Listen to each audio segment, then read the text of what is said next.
Hi friends, welcome to our channel. This is Balakrishna. ఇటీవల కాలంలో కానీ గత కొంతకాలంగా కానీ మనం చూస్తున్నట్లయితే బెట్టింగ్ యాప్స్ ఏవైతే ఉన్నాయో, గేమింగ్ యాప్స్ అంటారు, బెట్టింగ్ యాప్స్ అంటారు.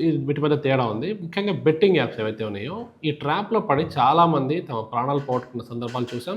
ప్రభుత్వం ఎన్ని చర్యలు చేపడుతున్నా, పోలీసులు ఎంత అవేర్నెస్ క్యాంప్స్, అవగాహన సదస్సులు లాంటివి కాలేజీల్లో, స్కూల్స్లో అక్కడెక్కడ వెళ్ళి కండక్ట్ చేస్తున్నా, సోషల్ మీడియాలో వీటి పట్ల అప్రమత్తతగా ఉండాలని చెప్పి రకరకాల ప్రకటనలు వస్తున్నా, ఎఫ్ఎంలో వినపడుతున్నాయి, ఇవాళ మెయిన్ స్ట్రీమ్ ఛానల్స్లో వినిపిస్తున్నాయి, నేషనల్ ఛానల్స్లో అన్ని చోట్ల పోస్టర్స్ వెలిసాయి. అయినా కూడా అక్కడక్కడ ఈ సంఘటనలు మళ్ళీ మళ్ళీ పునరావృతం అవుతున్నాయి. తాజాగా నిన్నటి రోజు నగర శివారులో ఒక కాలనీకి చెందిన అబ్బాయి, ఇక్కడ కాలనీ పేరు కూడా అవసరం లేదు, అబ్బాయి పేరు కూడా అక్కర్లేదు, ఇంటర్ అయిపోయిన అబ్బాయి, అంటే పెద్ద మెచ్యూరిటీ ఉండకపోవచ్చు, ₹1,00,000 దాకా ఇంట్లో నుంచి డబ్బు తీసుకెళ్ళి ఆ బెట్టింగ్ యాప్లో పెట్టి పోగొట్టుకున్నాడు. ఇంట్లో వాళ్ళు అడిగితే ఏమంటారో అని భయపడి ఆత్మహత్య చేసుకున్నాడు. చూసారా, అంటే ఎందుకు తీసుకెళ్తున్నాడు ₹1,00,000 అనేది ఇంట్లో వాళ్ళు అడగలేదు, తర్వాత అడుగుతారేమో ఆయన భయపడ్డాడు. సో పిల్లలు ఏం చేస్తున్నారు, ఏ వయసు పిల్లలైనా కూడా పిల్లలే. సో వాళ్ళు ఏం చేస్తున్నారు, ఈ డబ్బుని ఎలా యూటిలైజ్ చేస్తున్నారు, ఏ దానికి ఖర్చు పెడతారని ఇంట్లో పేరెంట్స్ ఖచ్చితంగా వాళ్ళ పైన ఒక కన్ను కాదు 2 కళ్ళు వేసి ఉంచాలి. మళ్ళీ ఇంతకుముందు వీడియోలో కూడా నేను చెప్పాను, మళ్ళీ ఇప్పుడు కూడా చెప్తున్నాను, ఈ betting apps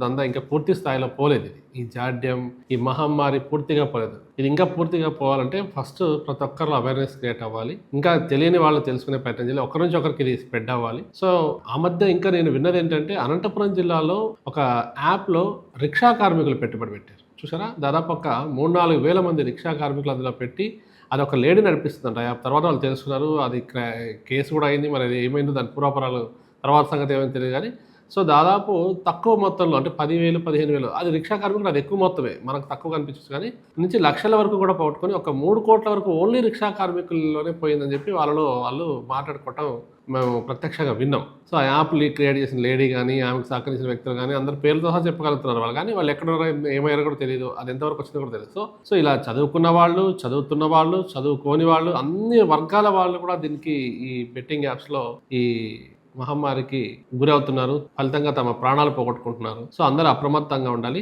be aware about the betting apps. Thank you.